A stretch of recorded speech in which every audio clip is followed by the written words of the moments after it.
Okay, here we are live once again on Higher Self Expo Facebook and YouTube page to interview one more of our brilliant speakers that will be lining up on the 17th and 18th of July for the upcoming fourth edition of the Higher Self Expo under the theme where science meets spirituality. And today, our special guest is Mahiema Anand from India. Mahima, thank you so much for accepting this invitation. Thank you, Tanya. So wonderful to be here. Thank you so much. And especially being amongst such beautiful, esteemed speakers. Other speakers are wonderful. I'm so delighted and so honored to be here. Thank you. Thank you, Mahima. Well, so Mahima will be featured on the European stream, which is going live on the 18th of July. And we're going to find out some more about you, my dear friend. Would you like to introduce yourself? Well, yes. I am primarily a documentary filmmaker, but I've had this roller coaster ride as a filmmaker. And that roller coaster, I mean, is like everybody else. I joined the mainstream cinema, which was fiction. And very soon I realized that I was sticking out like a sore thumb. It was just not meant to be for me. It was just not meant to be for me because I was definitely looking out for more substance, more value for myself and what I could offer as a media person to the society. So there was this surge, this rattle inside me, which took me to many places. And as a result, I came to a space which I was comfortable with. Not only that, it also allowed me to evolve and being a better person on a daily basis with every project, because that was also leading me to learn, to expand myself, and to be able to offer more value to people. Because I always felt that media or camera or whatever you choose to do as a creative expression is a tool you use to spread the good word, to spread Okay. something positive. And if you don't do that, you're doing grave injustice to the profession or to the expression. I So, heard you the yeah, other day. Sorry to interrupt you, but I heard you no, sharing a story in yes, which you shared that that's when you discovered that you were really a conduit, like you had no control of absolutely. what was going on. Yes, yes. That was a part of my journey because when you are a creative person, you could be a sculptor, writer, painter, filmmaker, whatever.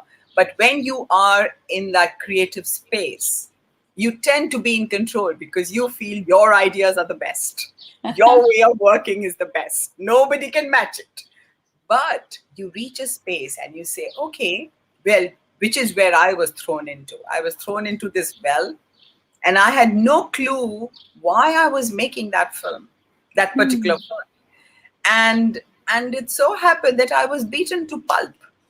Every time, every little thing I wanted to do in terms of having control over that situation, it was taken out of my hands. It was pulled out. So I had zero control. And at the end of it, when the film was finally released, I realized, oh, heck, I was not even the director.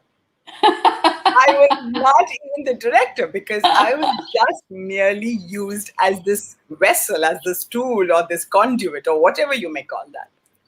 Because I had zero control while making that film. And this was more or less at the beginning of your new explorations Yeah, of exactly. doing different kind of Absolutely. documentaries, right? Absolutely. And Did that's that why, influence the future of your documentary making? oh, most definitely. Most definitely. Because after that, when the series of such films started coming to me, the messages were also coming along with it that I will not do fiction or commercial television anymore. And I asked myself, how am I going to sustain myself? You know? how am I going to live? How am I going to sustain? And that was a very big question. But Hmm. I then another film came in my hands, which also taught me how to just give up, give in to what was coming to me. Hmm. And that led, it was like a ripple effect. It was just leading from one thing to another. Of course, I led a very modest life, I must say. I was definitely not ostentatious in my living, definitely not. But it's okay, it suited my temperament, it suited me, and I'm happy choosing that lifestyle. I'm happy choosing that minimalistic lifestyle. Yeah, And I heard as well that you've gone a few steps further in that recently. yes, yes. And COVID did that for me. This lockdown and COVID was a huge lesson again. And I think whether it's your profession or it's your circumstances or the situations that happen in your life, everything comes to teach you something. And COVID and this lockdown since the last 1.5 years has come here to teach us the real value. It's like stop and smell the flowers. Hmm. It's this is the time for it. And Beautiful. if you don't do that now, it's going to come and beat you up again, Hmm. you know so that's what I feel. And so I've really gone one step. So from a 3-bedroom house, I'm into a very tiny apartment, and I'm super happy. Great. Fabulous. And now you have much less stuff to tidy and clean and etc. Totally, totally, totally. Okay. So now I'm curious, how does your filmmaking tie into the upcoming theme of where science meets spirituality? Could you share a bit of your theme for the expo and how and what you are generally going to speak uh, about and share? well, to be honest, science has always been my very weak nerve. I never understood anything about science. But but having said that, there is a science to everything, and there's a science to cinema as well. There is a book every filmmaker follows. There's a book, and that book actually gives you all the technical know-how and all the scientific know-how which you must follow, and people usually follow. So when I joined the film industry and I was in the fiction, normal fiction, commercial television, I was obviously given these rules to follow. And when I looked at those rules, it just didn't make any sense to me.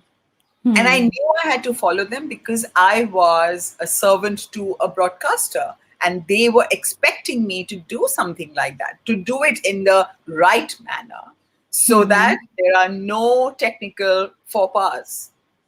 And if you make technical faux pas, you can get rejected. Your episode Hmm. can get rejected.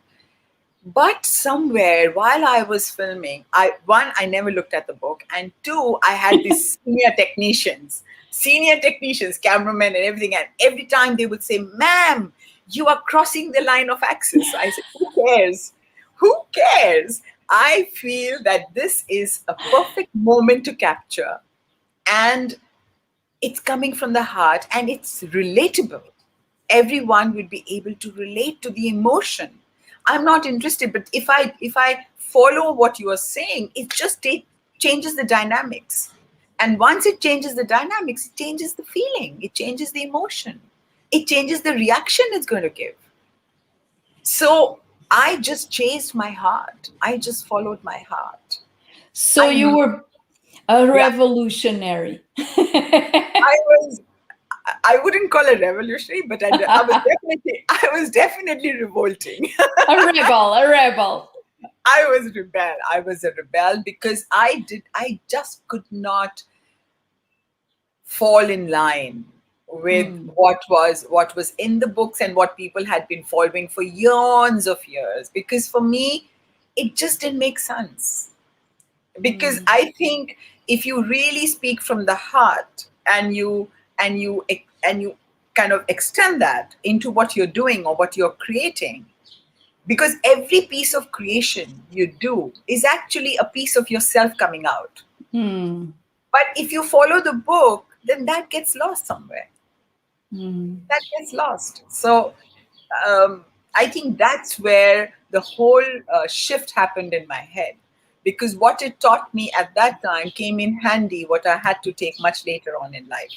Because the Hmm. kind of films I chose to make later on, spiritual films and films with higher consciousness or evolution, human evolution, really didn't need the books. It just needed the Hmm. heart.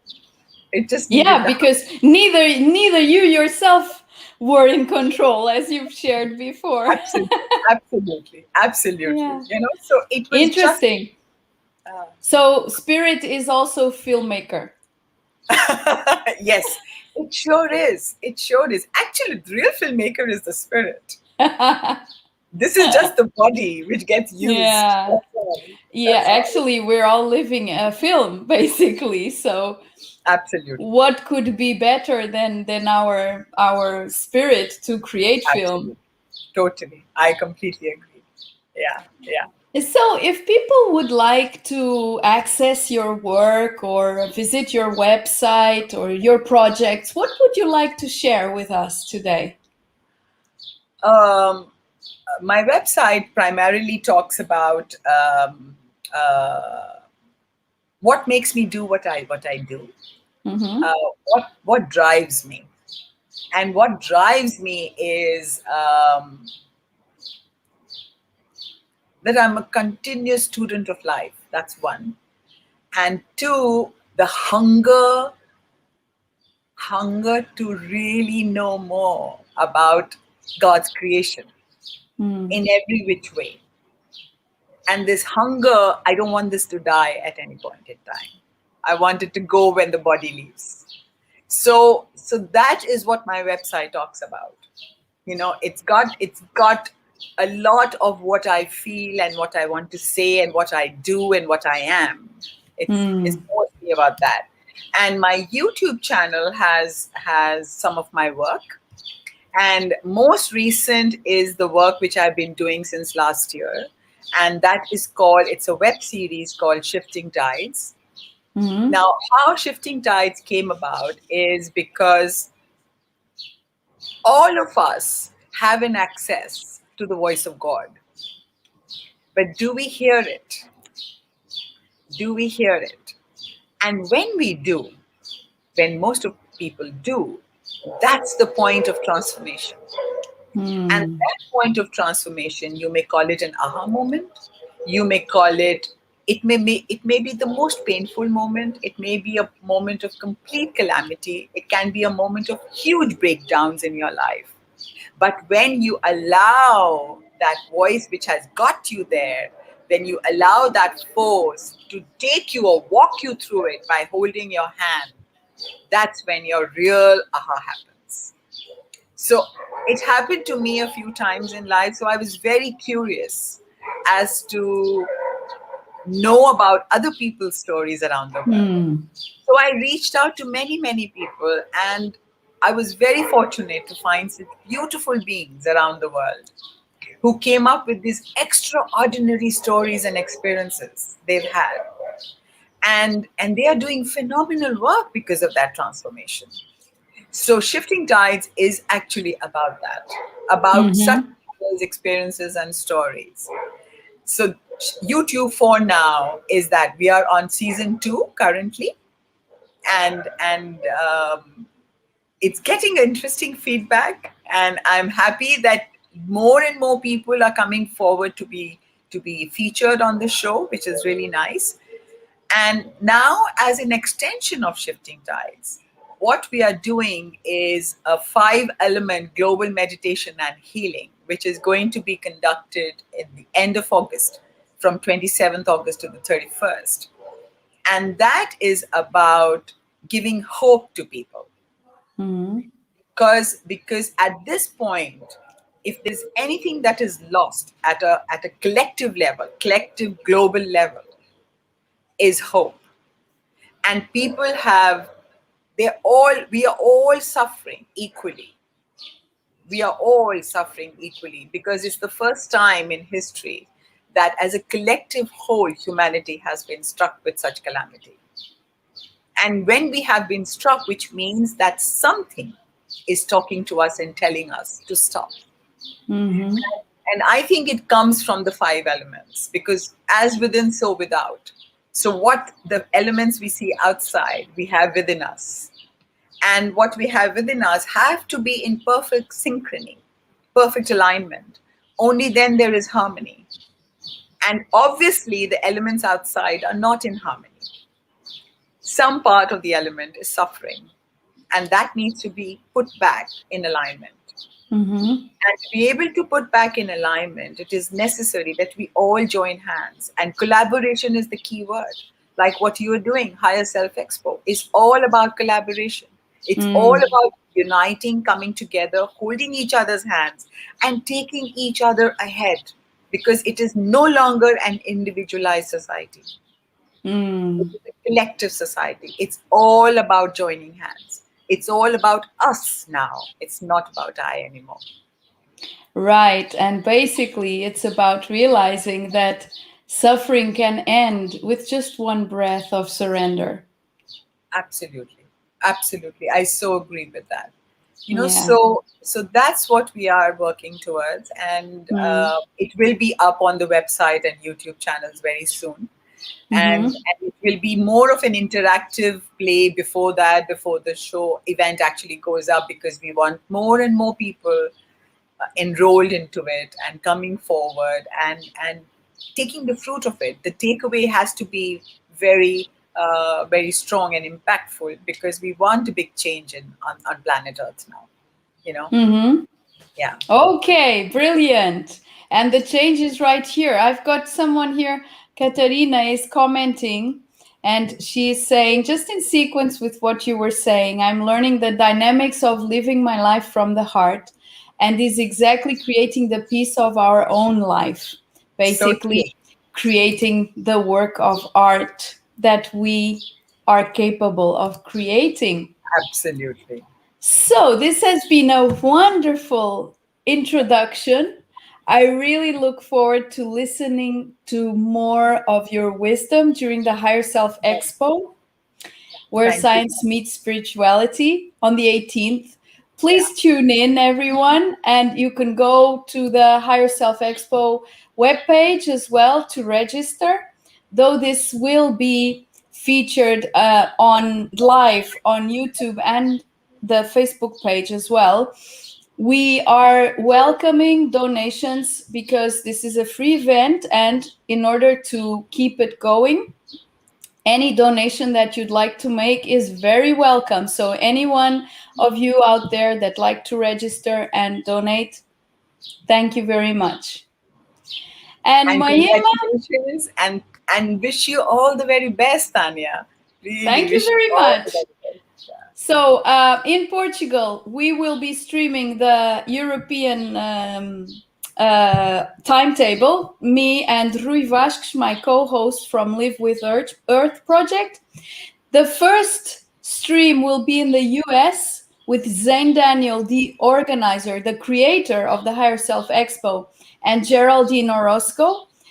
After US, it will go to the Australian time zone with Karen Swain and Nicholas Perrin, and then over to Europe, over to Portugal, where we will be streaming from 9 a.m. to 5 p.m. Portugal time. So see you very soon again here next week with another interview as well. And of course, on the 17th and 18th of July. And we wish you all the very best, that you may allow yourself to meet human and divine, which is basically meeting science and spirituality. Exactly. Any Exactly. last words, Mahiema? Um, well, yes, I think you've chosen the most appropriate subject. It's a beautiful subject, and it's so appropriate for this current time. People just need to see that where science ends, spirituality begins, and vice versa. Yeah. Great. Okay. Thank you very Thank much. you. Thank you so much, Tanya. Wonderful speaking with you. Bye bye. Thank you. It was a great, great honor, great pleasure. Bye bye, everyone. Bye bye. Bye bye.